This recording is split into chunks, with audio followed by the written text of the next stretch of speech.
Hello and welcome to Dissident Canada. My name is Tyler. Today, in the Friday White Pill edition, I have a couple of stories that are actually good that happened this week. So, without further ado, I'm going to start off with RFK Jr., who continues to be doing a fantastic job in the United States. Um, Even though you factor in that the administration itself is hampering his efforts, um, stopping him from doing the necessary moves that he should be doing, and that the administration, is basically fighting tooth and nail. Then you also have Big Pharma also fighting tooth and nail, and the fact that he has to do small incremental improvements that, again, are just going to build into a wave and wash over as long as Trump does not massively screw up and he can at least hold on to the Senate next year with a, say, 50-50 tie, which that's kind of in doubt at the moment because the way Trump's going, that seems increasingly hard. But victories from Kennedy this week include the removal of a mercury-based preservative, thimerosal, from all flu vaccines distributed in the United States. This is fantastic because, one, the United States is the largest consumer of drugs, so this will likely disseminate into other uh, what was I going to say? Points of distribution, other countries as well. Because if you're not really going to have, logistically speaking, if you're making, say, vaccines or any type of medicine at scale, large scale, and you do world distribution, you're not going to really have the supply chain to have two different formulas that you're making. It would just be too costly.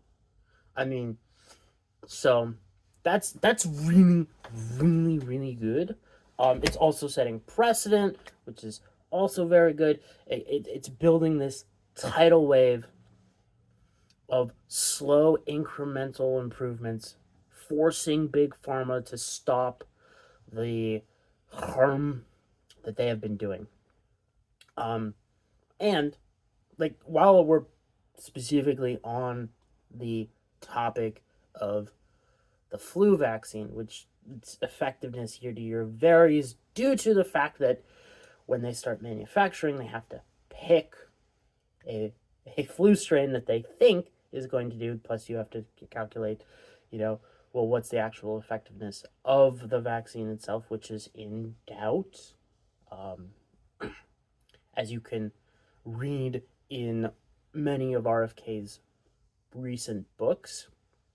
But if you remove the mercury or any of the heavy metals in these vaccines, you can get rid of some of the dangers that they represent. And maybe we can actually see if an injectable preventative medicine is actually fairly effective.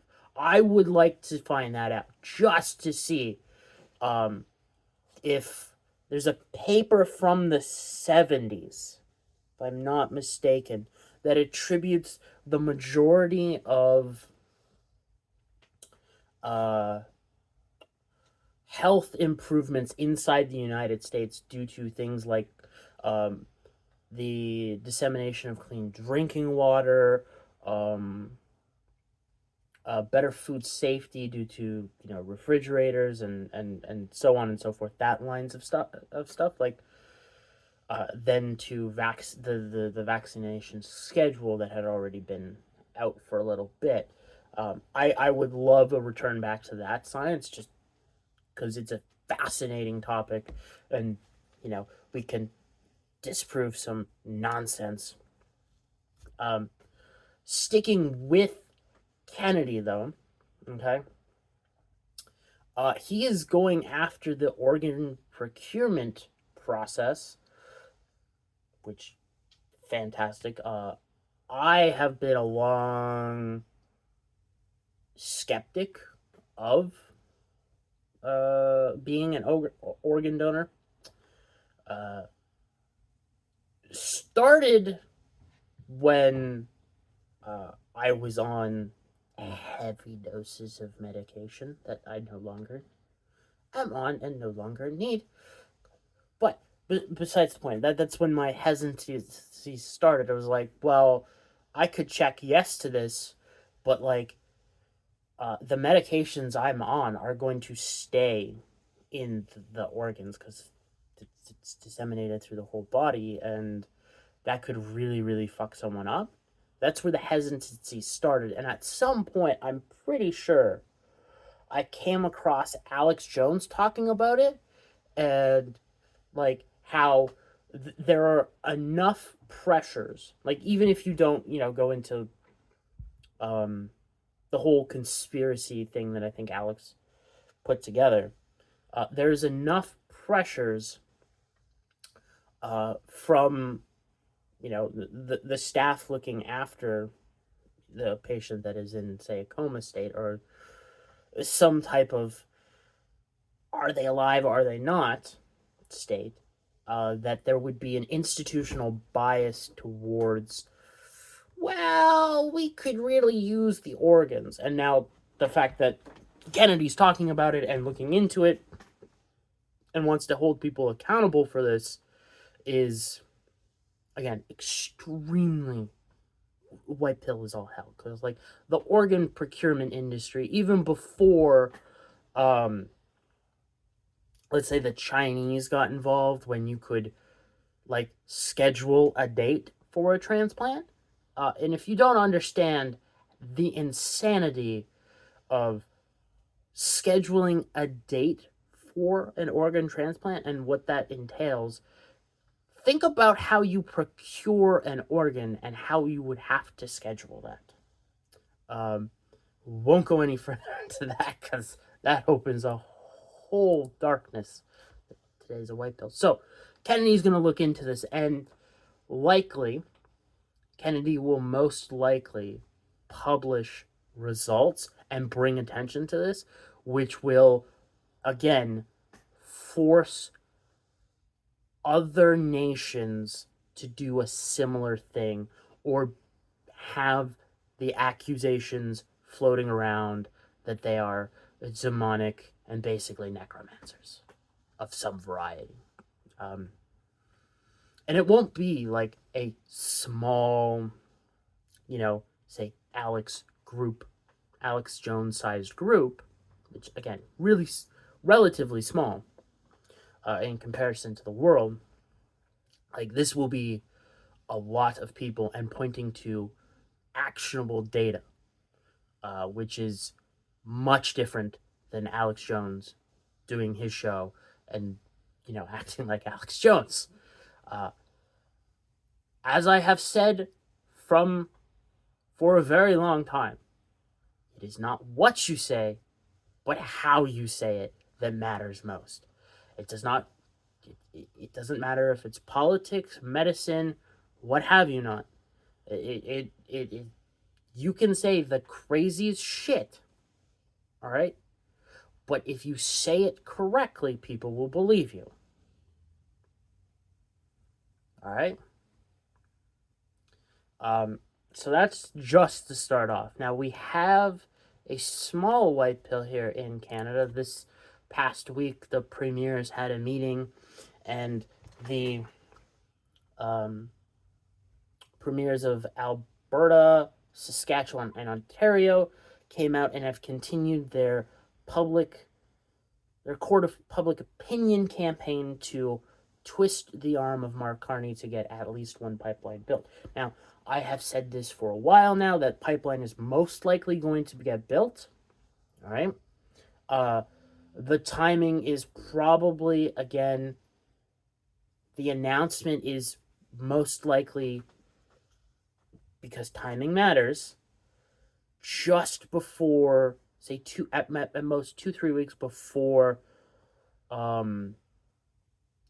Pierre's by-election date. So it's rapidly approaching. Like, it could be as early as next week. It could be the first full week of August. It could be the second full week of August. Like, just days before people are supposed to vote, just to knock the wind out of his sails. Because that, and it will get a full press tour, and it will be covered most likely positively, because Carney's doing it. Now, there's a lot of reasons why. Carney has to do this. One, most likely to stop or to put a kibosh temporarily on what's going on in Alberta with the, either 51st state or separation movements. And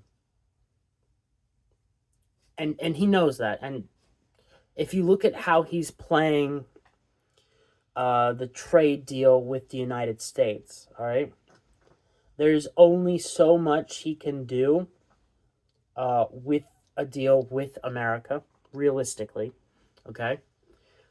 When you look at how he has to negotiate from his position, I would also suspect that, like, if you look at the wider domestic situation in Canada and that one report from the RCMP, he's going to do that. He has to build at least one pipeline to keep the grift going.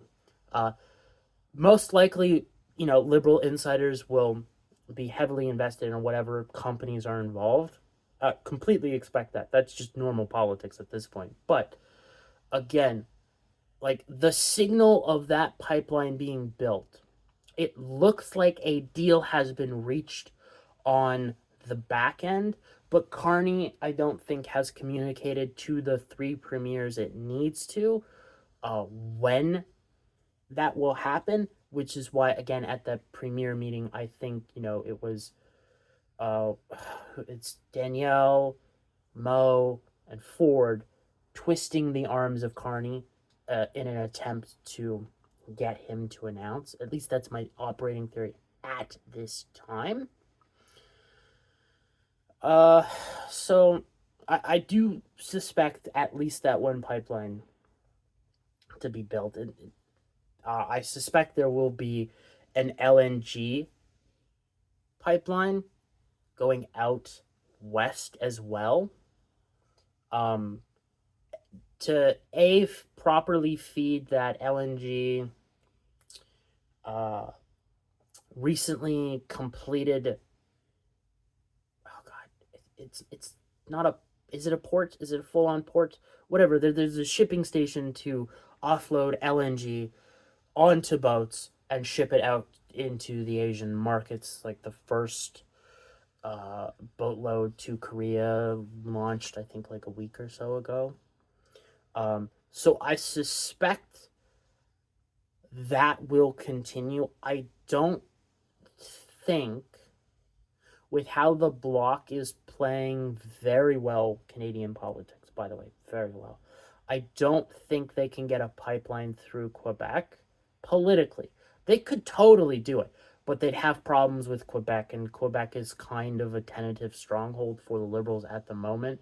And with Carney sitting, at such a slim majority, he really can't risk Quebec. It's not like he can't risk reeling anywhere, so it's why he's going to be this kind of fumbling, bumbling guy coming off.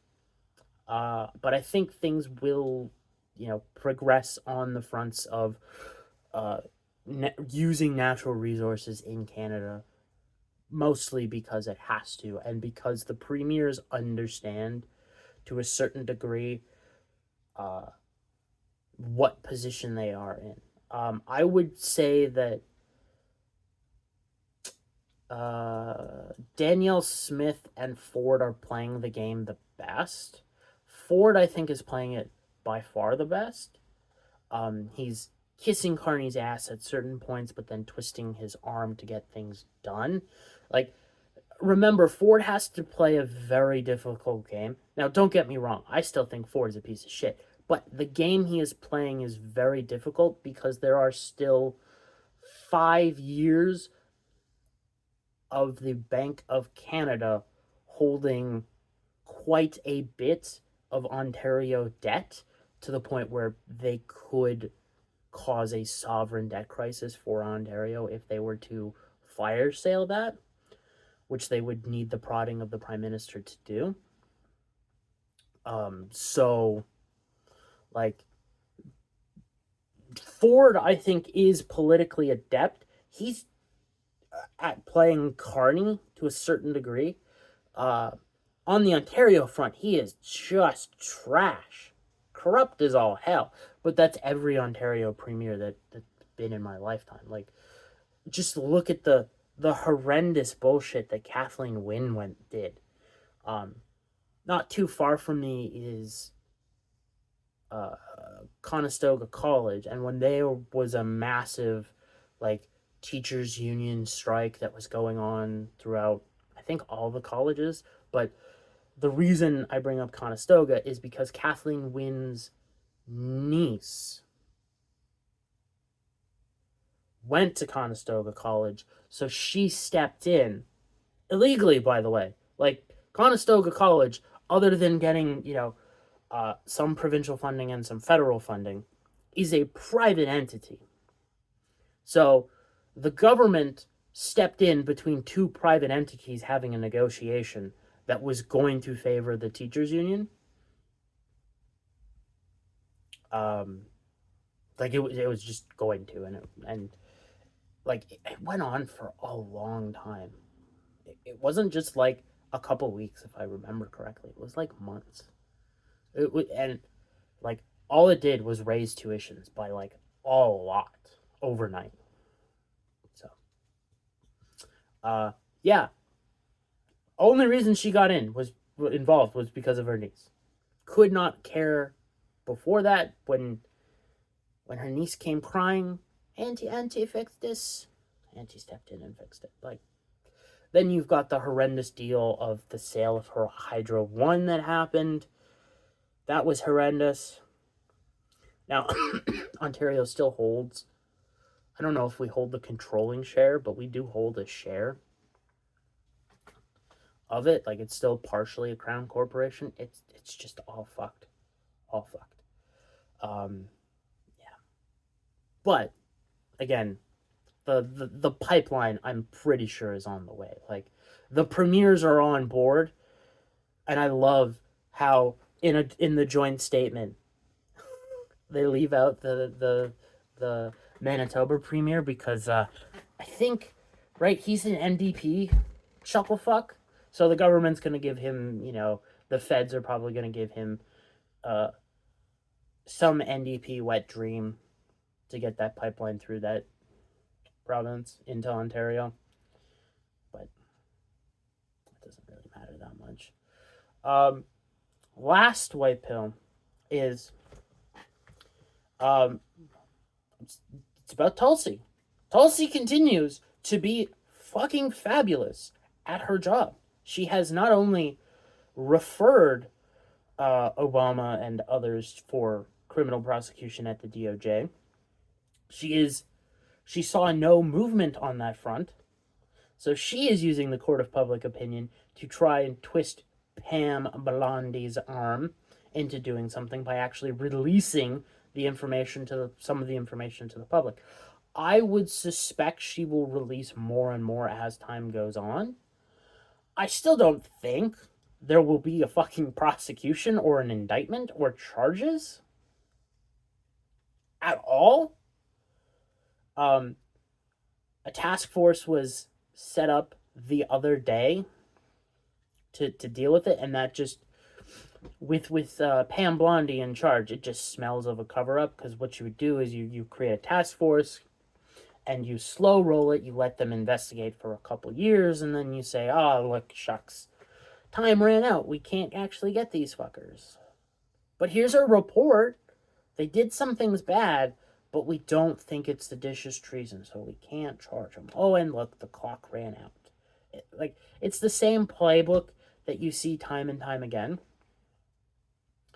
But we will get information, which I think is important. And the fact that you can see that Tulsi is the one doing shit and getting shit done. Like, again, it's like Hegseth, Gabbard, Kennedy are the ones getting shit done in the Trump administration. Like, Trump's getting himself some stuff done. It's not as good as it could be. Like, what is it? The big beautiful bill that passed, the no tax on tips, that was it was a reduction of tax on tips, so it's a small win, but not like if you are paying tax in the United States on tips and you get a reduction, that's good, but you were promised more. So, and no tax on overtime and so on and so forth. Like, Trump's getting these wins, but he overpromised. He said he would deliver. Unlike his first term, he would get some shit done. We're ready and raring to go. And it's more of the same. Of, you're getting some good stuff. Don't get me wrong. He's doing a lot. But just as I feared when he got elected, it's too little. And, you look at the fact of, hey, there's an economic situation brewing in the global banking system due to commercial real estate, which I think I'm going to talk about on Monday, because holy fuck, is that why I hate billionaires and banks of what's going on there.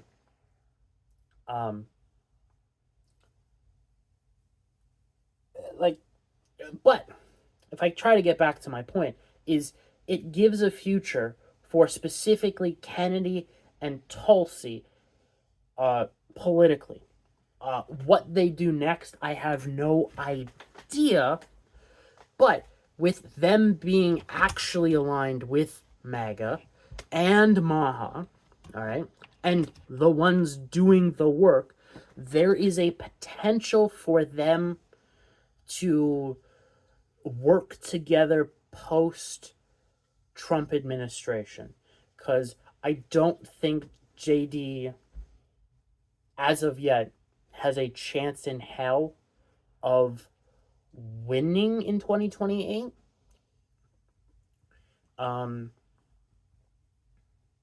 But there is this alternative path of RFK and Tulsi, which is fabulous because, again, they're the few people in the administration getting shit done in the public eye.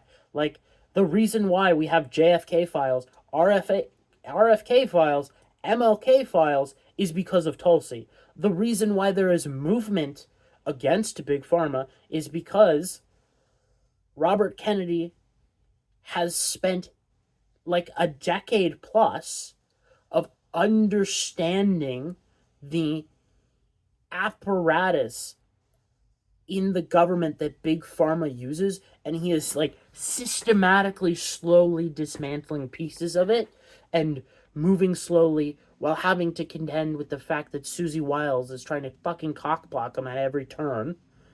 Trump won't let him go after the pokey pokes too hard. Is also probably stopping the Brooke Jackson case from going forward, which Kennedy should, as the Secretary of Health and Human Services, adjoin with the DOJ against Pfizer. But he's still doing good, and he is, slowly getting that credit that he needs. Same with Tulsi. Like, there is massive hope, even if, say, Trump continues his self-destructive behavior that he is doing, drags JD down with him, there is still the hope of Tulsi and RFK of being, really good hopes for moving the America forward and the world. Because again, the battle zone is America. If you can win America, it makes winning other fronts against the globalist warmongers and so forth and such. You should just call them necromancers, because it's kind of what they believe in. Yeah, that's it. We're calling them globalist necromancers. All right? You can win in other fronts because America is kind of the linchpin. Now, you could work in the reverse of, say, going from smaller country that is semi-important to these necromancers and, build successive wins around that nation, go to other nations, and then backfeed that into America. You could do that. It would take longer. If you can win the American front, you can win every other front because America has the economic means to do so. As you can see by Trump trying to reorder trade and the deals, specifically the deal with Japan, it is giving control of a massive part of the Eurodollar system over to the United States to benefit the United States. It's fascinating to look at these plays. Now, of course, America can do it. I didn't think like Scott Bessent and, say, Trump could actually succeed in doing it even in the short term. But it seems they are, and it may completely reorganize the Eurodollar for a while. Now, obviously, I thought that you could do these mechanisms in the United States to reorder the Eurodollar, but like successfully doing it and theory is much different. So that's interesting. But again, that's a way other video, and I'm not sure if I'm up to do like a detailed 3-hour video map out of the Eurodollar and how it's changing and why this is good. Or not good, but like why it benefits the United States and puts it in a dominant position. If it successfully controls massive bits of the piping of the Eurodollar network and controls the mechanics to an absurd degree. It puts them not in the driver's seat, but puts them like in a command chair. Much different. Anyways. So, some, great white pills that happened this week. Till Monday when I talk about some BS that is reminiscent, very much so, of mortgage-backed securities. You can call it fraud. It was fraud. Absolutely fraud. But it's with commercial real estate, and it is very much sort of fraudulent. But I'll get into that on Monday. Until then, I hope you have a nice, relaxing weekend. You're able to get the shit you're able to get done. And I will see you on Monday with doom and gloom. Because that's how I roll. If it's a Monday, I might as well rock the doom and gloom. That's how I am.